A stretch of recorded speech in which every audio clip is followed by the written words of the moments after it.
Baik, selamat sore Ibu. Saya John Dr. Stoham dengan D1C1 22007 akan mempresentasikan soal ataupun hasil dari ujian akhir semester pengolahan kelapa sawit.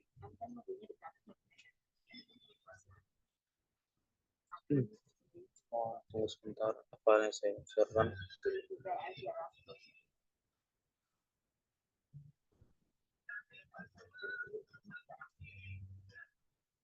Itu minyak kelapa sawit. Baik, bikin langsung saja. Untuk bagian pertama itu ada exocap. Exocap atau merupakan kulit luar, itu merupakan lapisan terluar dari buah kelapa sawit dengan tekstur keras, tipis, dan berwarna merah hingga merah tua saat matang. Itu memiliki fungsi sebagai pelindung utama buah dari kerusakan mekanis, serangan hama, dan juga patogen. Yang selanjutnya itu ada mesokarp atau yang biasa disebut dengan daging buah. Itu dia lapisannya berdaging tebal yang terletak di bawah exokarp. Itu mengandung minyak dalam jumlah besar sekitar 45-55% dengan dari berat kering buahnya. Nah, selanjutnya dengan warna kuning oranye karena kandungan karotenoidnya atau vitamin A-nya tadi, itulah yang membuat dia menjadi warna kuning atau oranye.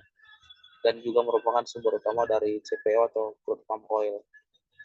Yang selanjutnya itu ada endokarp atau yang bisa dibilang dengan cangkang. Itu lapisan keras yang melindungi biji atau kernel, tersusun dari lignin dan juga selulosa yang membuatnya tahan terhadap tekanan dan juga kerusakan. Ini digunakan sebagai bahan bakar biomasa atau untuk diolah menjadi arang aktif. Selanjutnya itu ada kernel inti buah. Itu dia merupakan biji yang terdapat di dalam endokarp. Itu kayak akan minyak inti sawit atau PKO. Itu sekitar 40-50% dari berat biji. Dengan kandungan utama minyaknya adalah asam laurat. Itu sering digunakan dalam pembuatan sabun atau kosmetik dan juga deterjen.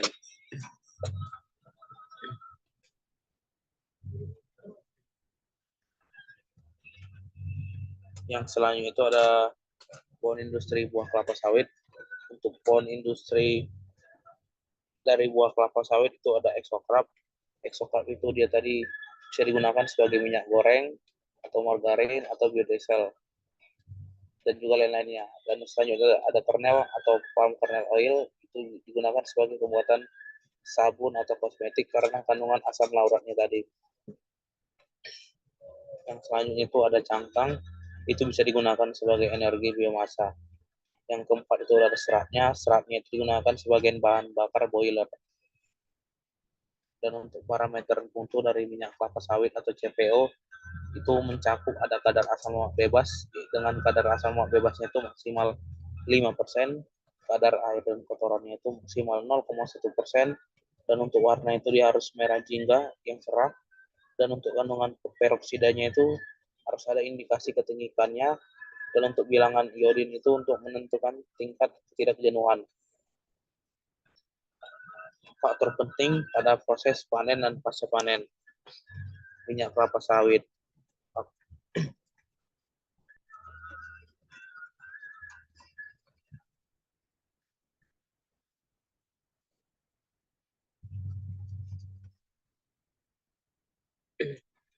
Ada pun beberapa faktor yang menjadi faktor penting pada saat pasca panen dan panen minyak kelapa sawit. Untuk faktor penting itu yang pertama itu ada pematangan buah. Untuk pematangan buah itu buahnya itu harus panen pada tingkat matang fisiologis yaitu 90-100% rondolan. Itu buah lepas dari tandan. Dan juga buah mentah itu mengurangi rendemen, dengan adanya buah mentah tadi itu mengurangi rendemen minyak dan juga meningkatkan kadar asam lemak bebas sehingga itu merusak dari kualitas dari CPO-nya. Dan juga buah terlalu matang itu menghasilkan minyak dengan kualitas yang lebih rendah. Dan untuk cara panen itu harus menggunakan alat panen yang sesuai dengan seperti dodos atau egrek untuk meminimalkan kerusakan pada buah. hindari kerusakan pada tandan atau mesokap atau cangkang saat memanen. Dan untuk waktu panen itu dilakukan pada saat pagi atau sore hari untuk menghindari kerusakan akibat suhu tinggi. Dan untuk frekuensi panen itu harus rutin 7 sampai 10 hari sekali agar tidak ada buah yang busuk di pohon. Dan untuk faktor penting pada proses pasca panen, yang pertama itu pengangkutan. Pada saat pengangkutan itu harus segera dilakukan setelah panen untuk mencegah fermentasi yang meningkatkan kadar asam lemak bebas, dan juga hindari menumpuk buah terlalu lama di tempat terbuka karena itu bisa memicu oksidasi dari kandungan buahnya tersebut. Selanjutnya itu ada proses penyortiran. Untuk penyortiran itu pisahkan buah matang dari buah mentah atau busuk untuk menjaga kualitas minyak, dan juga pastikan tandan kosong tadi tidak tercampur dengan buah brondolan. Dan untuk waktu proses, pastikan waktu di antara panen dan pengolahan pabrik itu tidak lebih dari 24 jam. Karena keterlambatannya itu bisa meningkatkan kadar asam lemak bebas dan juga menurunkan mutu dari CPO-nya. Dan untuk kebersihan itu, ya hindari kontaminasi buah dengan tanah, pasir, atau kotoran lain selama pengangkutan dan juga penyimpanan. Dan untuk penyimpanannya itu harus ada penyimpanan sementara, itu ditempatkan di buah pada tempat teduh atau ventilasi baik untuk mencegah panas yang berlebih. Dan juga jangan biarkan buah terkena hujan atau genangan air.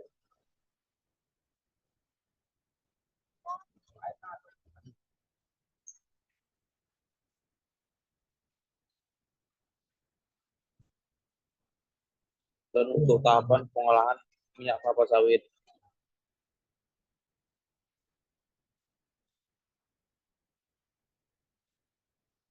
tahapan adapun beberapa tahapan pengolahan minyak dari minyak kelapa sawit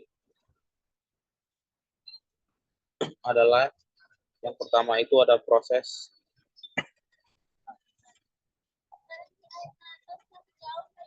sebenarnya, mohon maaf di sini harusnya ada, tapi saya sebutkan tetap. Itu ada proses pertama, itu ada proses penerimaan tandan buah segar, dengan tujuan itu untuk memastikan buah yang masuk ke pabrik itu memenuhi kualitas dari kriterianya. Dan untuk prosesnya itu ada TBS tadi ditimbang, dan sortasi dilakukan untuk memisahkan buah matang, mentah, ataupun busuk. Yang selanjutnya itu ada proses sterilisasi dengan tujuan untuk menghentikan aktivitas enzim lipase atau untuk mencegah kenaikan kadar asam lemak bebas, sehingga mempermudah pelepasan brondolan dari tandan. Prosesnya itu TBS itu dimasukkan ke dalam autoclave atau sterilizer, kemudian dipanaskan dengan uap pada suhu 130 sampai 140 derajat selama 90 sampai 120 menit.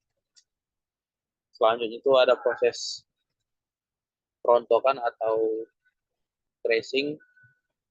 Untuk proses perontokan atau tracing ini tujuannya untuk memisahkan brondolan dari tandan. Prosesnya itu TBS dimasukkan ke dalam mesin perontok, kemudian brondolan tadi terlepas, sementara tandan kosongnya tadi dikumpulkan untuk dijadikan kompos atau bahan bakar. Selanjutnya itu ada pengempaan atau pressing. Tujuannya ini untuk mengekstraksi minyak dari mesokarp. Dan untuk prosesnya itu tadi ada brondolan itu tadi dihancurkan di mesin digester untuk memecahkan daging buah. Campuran tadi dimasukkan ke dalam screw press untuk memisahkan minyak dari serat dan biji. Selanjutnya itu ada proses pemurnian atau clarification. Tujuannya itu untuk menghilangkan kotoran air dan sisa serat dari minyak.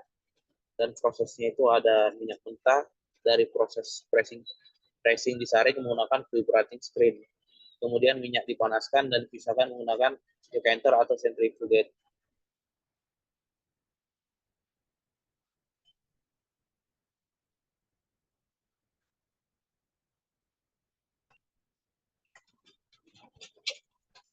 Selanjutnya itu ada proses pengempaan. Mohon maaf, soalnya itu ada proses pemisahan inti dan cangkang atau nut and shell. Mohon maaf Bu, PPT saya mungkin karena ada beberapa kesalahan.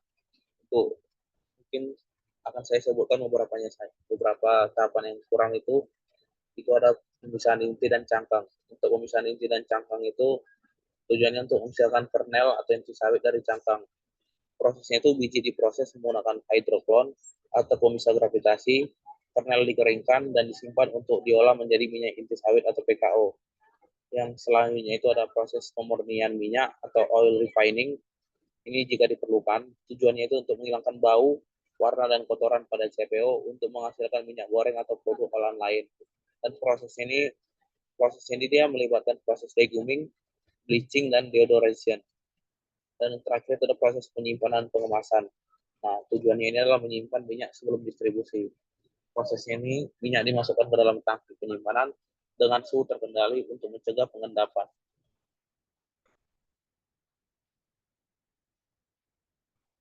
Inilah dia tadi tahapan dari pengolahan minyak kelapa sawit setelah mengalirnya. Selanjutnya itu ada perbedaan antara CPO dan PKO. Untuk perbedaan CPO dan PKO, yang pertama itu ada sumber. Untuk sumbernya, dari namanya saja mungkin sudah bisa dibedakan. Itu CPO, crude palm oil. Sumbernya itu dia berasal dari mesokarp atau daging buah kelapa sawit. Itu diperoleh melalui pengempakan buah sawit. Dan untuk PKO itu palm kernel oil, itu dia berasal dari kernel atau biji kelapa sawit yang berada di dalam cangkang atau endokarp. Itu diperoleh melalui pemecahan biji dan juga ekstraksi minyak. Selanjutnya itu ada komposisi. Untuk dari komposisi kimia, untuk komposisi kimia dari CPO itu dia tinggi asam lemak jenuh, terutama asam palmitat dan juga asam oleat. Dan juga CPO tadi itu kaya akan karotenoid ya, yang dimana karotenoid tadi ini memberikan warna merah jingga dan juga vitamin A. Selanjutnya itu ada PKO. PKO itu dia tinggi asam lemak rantai, pendek dan juga sedang, terutama asam laurat dan juga asam miristat. Dan juga PKW ini dia lebih mirip dengan minyak kelapa daripada minyak nabati lainnya. Untuk warna dan tekstur, CPO itu warnanya merah jingga karena kandungan karotenoidnya tadi, dan teksturnya lebih kental pada saat di suhu kamar. Dan untuk PKO-nya ini tadi warnanya warna kuning muda, dan hampir putih setelah lakukan pemurnian. Untuk teksturnya dia ini lebih cair daripada suhu kamar dibandingkan CPO. Dan untuk penggunaannya tadi, CPO itu biasa digunakan pada produk pangan seperti minyak goreng, margarin, dan lainnya. Dan PKO ini dia digunakan pada produk non pangan seperti sabun, kosmetik, deterjen, dan lainnya.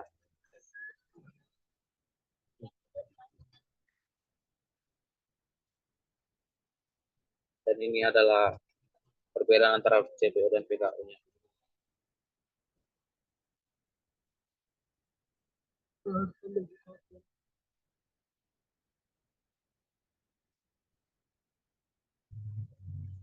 Dan ini adalah pohon industri dari kelapa sawit.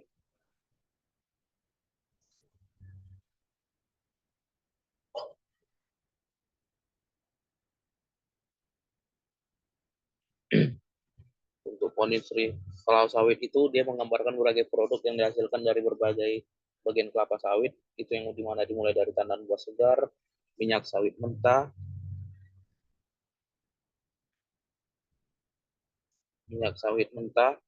hingga limbah yang dimanfaatkan kembali. Dan berikut adalah bagiannya. Mungkin itu yang pertama itu ada bagian utama dari pohon kelapa sawit itu dia mesokarp.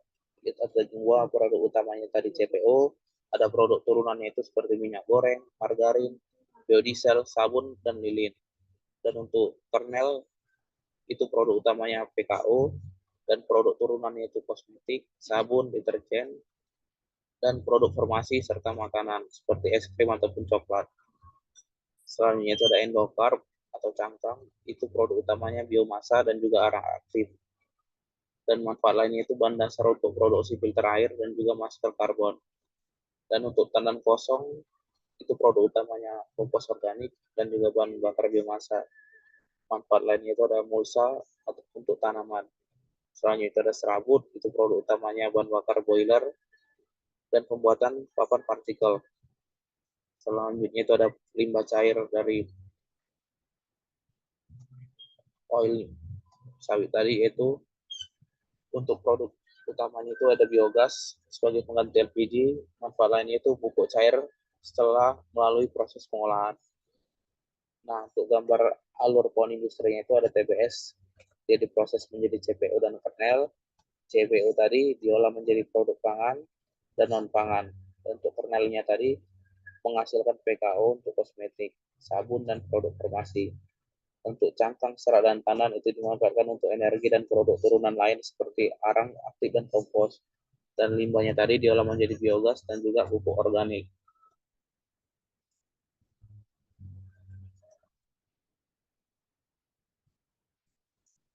Baik Ibu, mungkin sekian dari saya dalam penyampaian materi saya ini. Lebih kurangnya saya mohon maaf apabila ada kesalahan dalam pengucapan dan juga kesalahan dalam penyampaian materi dan juga materi yang tidak jelas. Saya Juanda Putra Istohang dengan NIM 1C1220007 pamit undur diri.